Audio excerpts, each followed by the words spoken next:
Hello everyone, and a very warm welcome to this Delta Energy and Environment webinar. Good afternoon for most of you and good morning to some of our colleagues who are logging in from the USA. My name is John Murray. I'm a Senior Analyst here at Delta Energy and Environment, and I'm joined by one of my colleagues, Dina Darshini. Hi everyone. And the two of us will be taking you through this webinar for the next half an hour or so.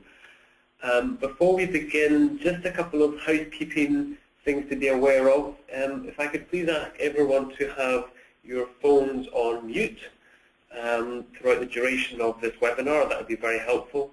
We've muted you all on our side, but just in case, just to make sure we don't have any sound interruptions. Throughout the webinar, you should have the opportunity to ask questions.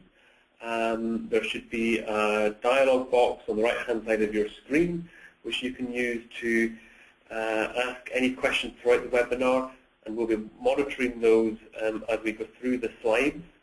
And we'll take all questions at the end.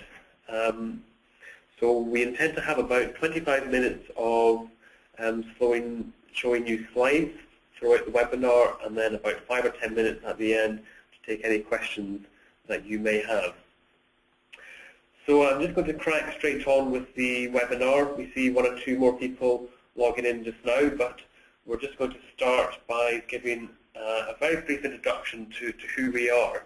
I know there are a number of familiar faces and names that are logged in today, but I'd just like to give a very quick bit of background on who we are and what we do. So Delta is a consultancy which specializes in providing market research, market intelligence, focusing on decentralized energy. And all the technologies and services you see listed within the yellow circle are core areas of our expertise. We circled distributed power and CHP in that circle, and these are two of the areas that are the distributed power team at Delta, of which myself and Dina are members, the two areas where we mainly focus on, and they are most relevant to today's discussion.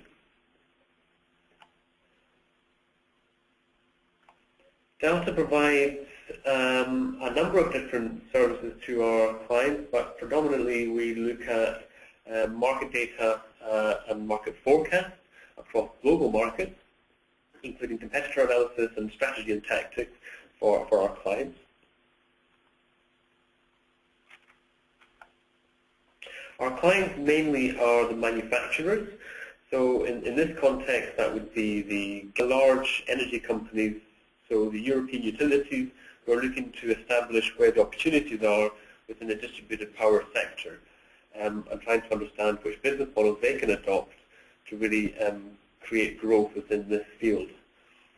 And we offer consultancy on a one-to-one basis to a number of our clients, but also research services which our clients subscribe to on an annual basis. And the distributed power service, which I'm going to talk to you about today, is an example of a research service that we have launched earlier this year. This slide just shows you some examples of our past and existing clients. As you can see, the majority are from Europe, but increasingly we are undertaking research for North American contacts and also Asian companies as well. So I just want to quickly give you a bit of background to the distributed power service. This is a service that we launched earlier this year, and it looks at global markets for gas engines predominantly in the 400 kilowatt to 10 megawatt size ranges. You can see that we've also listed gas turbines, fuel cells, and waste heat recovery, and these are areas of research which we are looking to expand the service into later on this year and in the early part of next year. So what does the distributed power service do? Well, we provide deep insight on the drivers, barriers and opportunities impacting on global markets, and to build up a picture of what has happened in the past. And normally we look back to about the year 2000, and build up a reasonable picture of what is likely to happen in the future towards 2020. This year we are looking at 9 global markets, as indicated in blue on this map,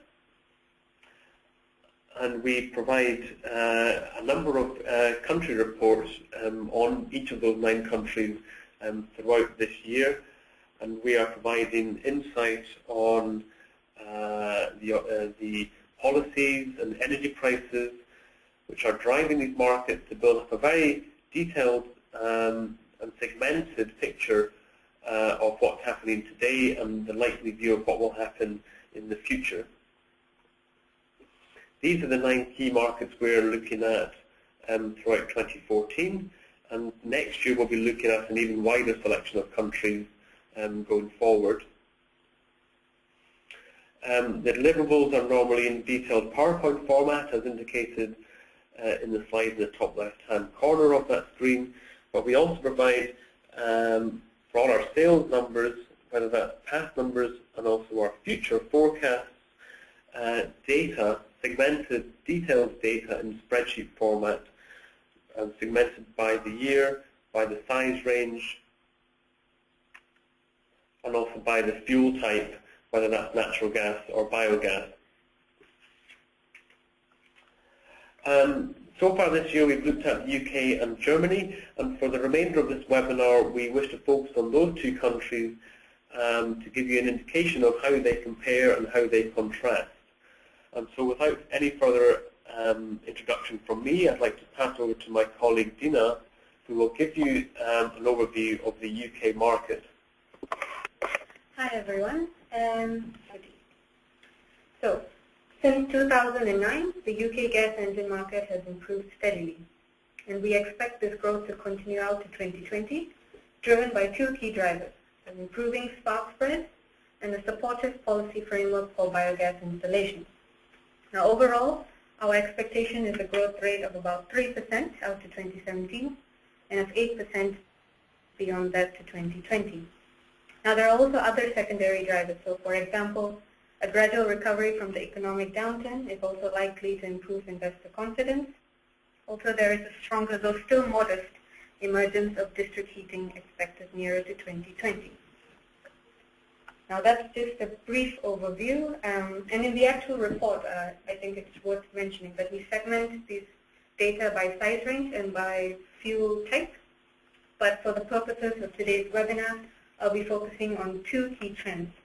So the first being that we expect strongest growth among the smaller size gas engines, supplying to these small systems, which were previously prohibitively expensive.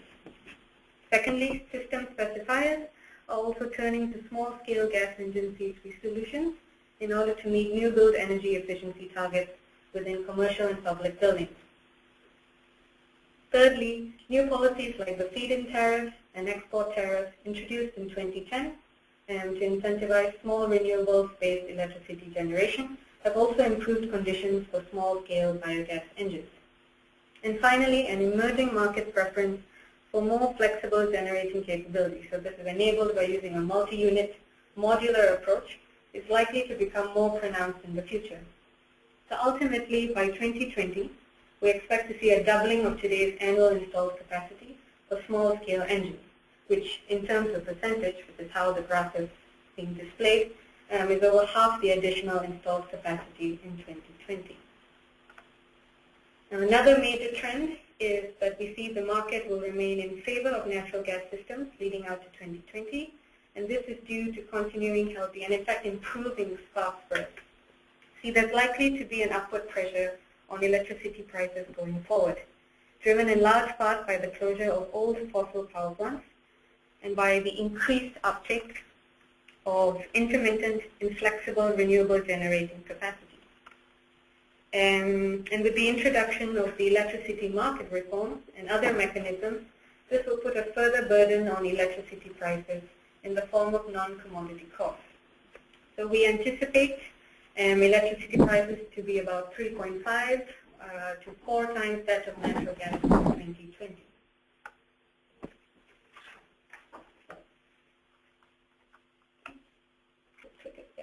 Now, in terms of policy and regulations. There are many in UK, and each have different impacts on different fuel types and size ranges, as displayed by the size of the ticks in the table. For biogas systems, the feed-in tariff and export tariff in particular played the strongest role in its promotion, while the carbon reduction commitment has been a key incentive in natural gas systems. So it's important to stress actually that the biogas sector is more reliant on favorable policies than natural gas systems. But overall, the good news is, going forward, the policy environment is likely to stay stable or improve slightly. So taking all this into consideration, the outlook for the UK gas engine market looks very promising, and I'll let my colleague John fill you in on the situation in Germany now. Thank you very much for that, Dina. And just to let you know as well that these slides will be available to download from our website later on this week. So we appreciate that there's some interesting details and some graphs in these slides which we can't go into all of during the webinar today, but the webinar has been recorded and all the slide material will be available to download from the website later this week. So please feel free to look back through these slides in your own time when they're uploaded on the website. So as Dina mentioned, I'm going to talk to you now about the German market. So earlier this year we've looked at both the UK and now Germany as part of the distributed power service. So this graph here shows you the historic and forecast installed capacity for gas engines within the German market across the 400 kilowatt to 10 megawatt size range. And this is the total installed capacity per year across all engines in that size range and all fuel types. And the first thing to highlight, I think, really is that Germany, of course, is the biggest gas engine market in Europe and likely in the world. And this situation is likely to remain the case out towards 2020. But why is the German market so strong? Well, of course, it's due to a whole host of policies and incentives which have been introduced over the last 10 plus years, which have really served to promote the gas engine market within Germany.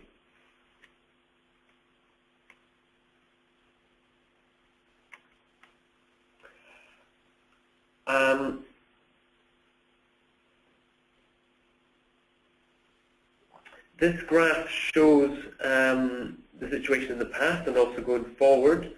And what I'd like to highlight is the peaks that you can see in 2006 and 2011. And these are due to policies surrounding the biogas market during those time frames. And I'll talk a bit more about the biogas policies that have been introduced on the next slide. But the dotted line there in the middle of the graph highlights where we are today. And so everything on the right-hand side of that graph shows the future scenario. And of course you can see a downward trend over the next couple of years with a modest recovery towards the end of the decade. And why is this? Well, as many of you will know, there's been a lot of policy modifications and reforms being talked about and proposed during the early part of this year. And those are all to do with the EEG, or the German Renewable Energy Law, and the reforms that are being introduced at the moment in Germany. And our view of those changes is one where we will see the market go down from this year to next. And I'll talk a bit more about that in the next couple of slides. Please accept my apologies for some of the problems we're having at the moment with some of the slides. And I just want to highlight how in the past we've been a biogas market. The majority of sales have been those associated with the biogas sector, and going forward we see that situation being the case, that most installations are fueled by natural gas. This graph here shows the relative gas in Germany, and you can see that in that period between 2004 and 2006, a big increase in the ratio between biogas and natural gas. The biogas boom, as we like to call it, peaked around 2011 and subsequently fell off in that period from 2012 onwards. And this is due to some of the regulatory changes which have really put a brake on the biogas market within Germany. And what we are seeing going forward is really a shift much more towards natural gas-based systems. And this trend is likely to remain the case going forward. As I mentioned, there's been a change to the EEG, the Renewable Energy Law in Germany, and this is putting an interesting perspective on our forecast for Germany, and in fact we are seeing a drop in our Germany figures from next year. And this is to do with the surcharge, which is a tax effectively put on the electricity you consume on site for CHP systems, which was previously not applicable to CHP situations. But from next year will be a surcharge, which means that the economic viability of CHP plants will not be as attractive going forward. And so we're seeing a relative drop in activity from next year. However, we anticipate a market recovery towards 2020, partly due to increasing spark spreads for the German market, the replacement gas engine market gathering pace towards 2020, and the CHP law at least remaining as strong as it is today. But having said all that, I think we are of the opinion that in Germany the trend is going to be more towards a market which is driven by market forces such as spark spreads and the economic viability of these gas engine systems. The situation for policies in Germany is unlikely to improve going forward, and in fact we're seeing some laws being reduced in terms of the incentives that are provided, and certainly around the feed-in priority for CHP, that incentive is likely to decrease over the next number of years. And increasingly the German market will be driven by external market forces such as spark spreads. Now, I think what we'll have to do is go on to compare the UK market with Germany, and so I'll pass it over to Dina for that comparison. Hi again. So just taking a look at both these countries, as displayed with the graph, there are a few things worth highlighting. The first is the difference in market size. Germany, a mature market, as it stands today, is seeing annual installed capacity additions of about 500 megawatts per year, while in UK it's roughly about 80 megawatts per year. And so that's quite a big difference. And the second interesting thing is that both countries have seen an increase in gas engine orders in the past 5 years, well, 5 or so years, leading up to today. And going forward, both show growth. So with the EEG reforms, as John just mentioned, Germany is likely to suffer a dip for a while before regaining momentum again. But the story overall is that there will be growth, and I think that's it from me, and I'll let John take the lead again. Okay, thank you, Dina. So we can see, of course, that Germany will remain the larger market when compared with the UK, but of course the UK market is showing modest, but we think fairly strong signals that the UK market will increase in the period towards 2020. Somewhat more uncertain within Germany over the next couple of years due to the EEG reforms, but we see that market somewhat strengthening towards the end of the decade and somewhat recovering towards levels that we've seen today and in the recent past.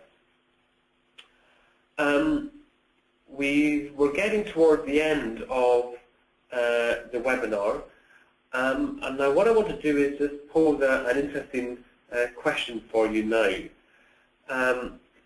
During the course of our research of the UK and German gas engine markets, we've been trying to uncover as much as possible about the situation in the past in terms of the trends that we've been observing over the last 10 or so years, and building up a detailed view of what will happen going forward. And as part of that research, we segmented our numbers by fuel type, but also by size range. And we segment all our figures within small size bands to give as deep a view as possible of where the growth opportunities are. And in the course of this research, we have uncovered an interesting trend when you look at the 2 to 5 megawatt size segment for both Germany and the UK. And this graph shows the annual installed capacity in terms of megawatts for Germany and the UK, with the German figures in the blue bars and the UK in the purple bars. And the Germany figures relate from 2006 to 2011 in the past, and the UK figures are our forecasts for the market from 2015 to 2020. And the observation that we've picked up is that although there's not a direct correlation, the order of magnitude across those years and the 10 to 5 megawatt size band indicates that actually there's a quite close similarity in terms of the annual installed capacity between those two segments. And so I just want to finish up the webinar now with just a quick straw poll, and we want to pose 3 options in terms of this trend that we have seen.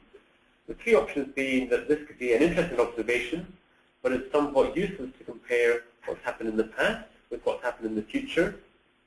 The second option being that the UK market is likely about 9 to 10 years behind Germany. And the third option being that this is largely just a complete coincidence that we see this pattern emerging. So I'd just like to open this to the floor now.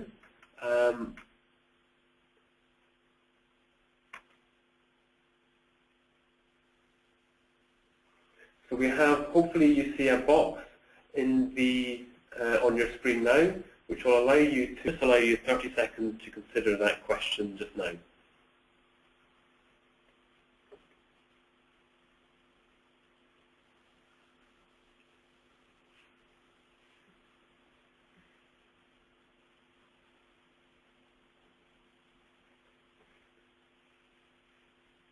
Okay, we're seeing some votes coming in, and it's quite interesting, in fact, to see some of these, some of the votes. What I will say is that we'll post the results of this poll alongside the webinar slides on our website later this week. So I'll just allow you another 10 or 15 seconds, just for the last 1 or 2 of you to populate the poll. Okay, and I'll close that now. And thank you very much for your responses. And what I can say is that it's actually a pretty even split across all 3, with just under half of you going for option 1. But it's an interesting observation, but useless to compare the past with the future. Just under a third of you saying that the UK market is probably 9 to 10 years behind Germany, and the final third saying that this is largely a coincidence that we've picked this trend up. And yeah, I would suggest that that's quite a fair reflection, perhaps. So thank you for taking part in that, and it's an interesting exercise from our point of view. So just for the last few minutes, I'd just like to open the floor now to any questions that you have. We're available for another 5 or 10 minutes to answer any questions that you have. So please feel free to type those into your question box just now, and we can talk through those over the next 5 or so minutes. Just to wrap up, though, my name is John Murray. I'm the Service Manager of the Distributed Power Service. I'm always open to having a phone call or exchanging ideas via email. So please find my contact details on this slide here, along with the contact details of my colleague Dina, So please feel free to get in touch as and when you like. Okay, so we've seen some questions just coming in just now. So we'll try and get through one or two of these over the next couple of minutes. The first one that's come in is around the future countries that we'll be covering going forward. So for this year we've covered the Germany and the UK, of course, and we're publishing a report on the USA this week, in fact. So please keep your eye out for future blogs and white papers on the USA market. And next year, well, later this year, we'll also be covering China and Russia and Turkey, Brazil, Japan. And next year, we are looking to expand the scope of the research to a number of other global markets, including Nigeria, Indonesia, Poland, and Bangladesh. However, this list is not yet finalized, and we would always welcome some ideas from our existing subscribers and potential new subscribers about other areas which would be interesting to focus on for next year.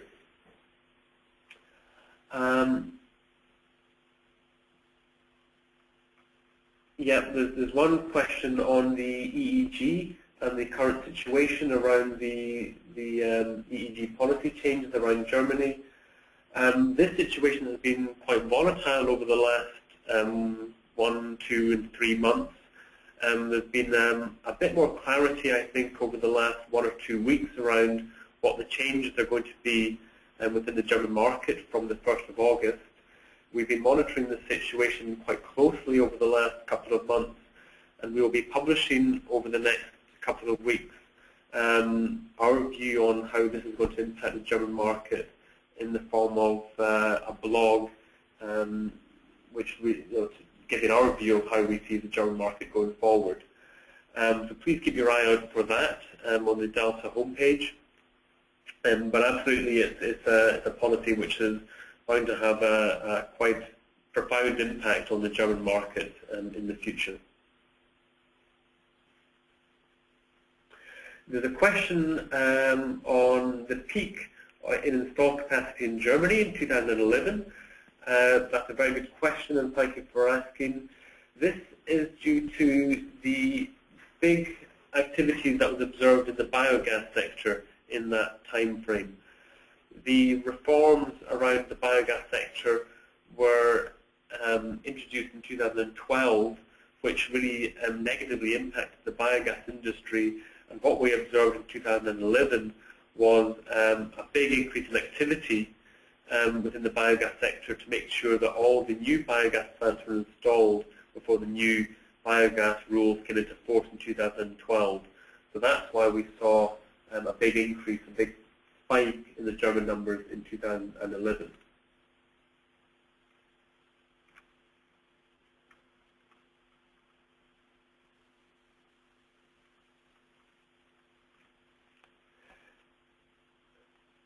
There is a question on the key market sectors where we expect to see most activity within the UK in 2020.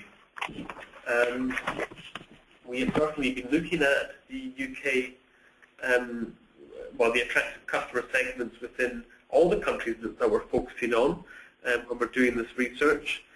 I think it's fair to say that there's it's certainly an interesting question and one that we look at. I mean, we could provide a very brief bit of insight just now in that we see the health sector, so hospitals especially, and also commercial buildings being a significant growth area for the UK market. Dina already talked about the opportunity for biogas within the UK. As being another area where we see growth in the UK market going forward, and also small industrial sites as well for the UK, where there's really a huge amount of technical potential, which has thus far been underexploited within the UK. This is an area, though, where there's a huge amount of research which can be done and a huge amount of insight to be uncovered, and we're always exploring this research as much as possible. I would encourage you, if you have any specific questions on the customer segments, to contact us directly, and we can try and answer any specific questions that you might have.